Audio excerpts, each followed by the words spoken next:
Imagine करिए, एक कोई पेशेंट है, वो फ्रॉम लास्ट 13 ईयर्स जो है वो वेजिटेटिव स्टेट में है, जिसका मतलब ना तो वो कम्युनिकेट कर पा रहे हैं, ना वो किसी से बात कर पा रहे हैं, ना उनका रिकवरी हो रहा है। एंड डॉक्टर्स ने भी बोल दिया कि इनके रिकवरी के चांसेस का कोई ट्रीटमेंट नहीं है। एंड अगर आप चाहते हैं कि बस ये सर्वाइव करें तो हम इन्हें फीडिंग ट्यूब पे रख सकते हैं, बट इसका मतलब ये नहीं होगा कि उनको उनकी नेचुरल लाइफ मिल रही होगी। It will only lead to artificial prolong life. अब ऐसी सिचुएशन में एक क्वेश्चन अराइज हुआ कि क्या जो फैमिली है वो सुप्रीम कोर्ट के पास जा सकती है और परमिशन ले सकती है कि हमें हमारे बच्चे की लाइफ जो है विड्रॉ करनी है, बिकॉज हमारे बच्चे का इस वर्ल्ड में होना ना होना is one as the same thing. तो सुप्रीम कोर्ट ने इन 2026 इस बात को क्लैरिफाई किया, बट इस क्लैरिफिकेशन से पहले वी शुड नो कि इसकी जर्नी कैसे स्टार्ट हुई, कि सुप्रीम कोर्ट कब से राइट टू डाई की परमिशन देने लग गया है।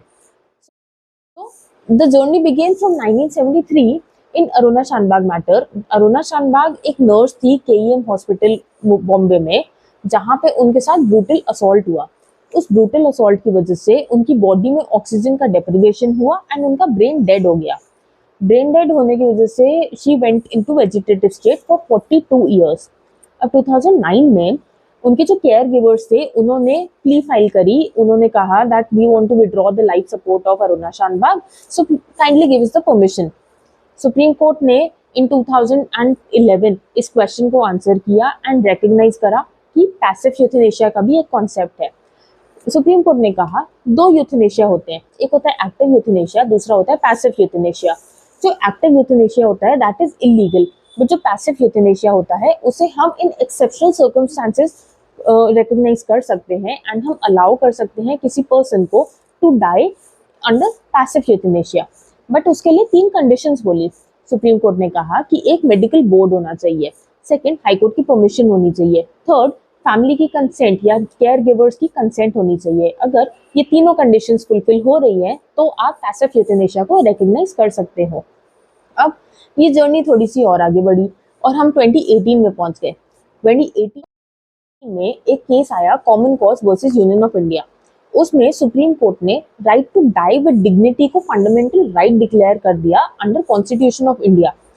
अब पॉइंट ये है कि right to die fundamental right कैसे डिक्लेयर हो सकता है, बिकॉज हमारा आर्टिकल 21 बोलता है राइट टू लिव, लाइफ की बात करता है, डेथ की बात नहीं करता।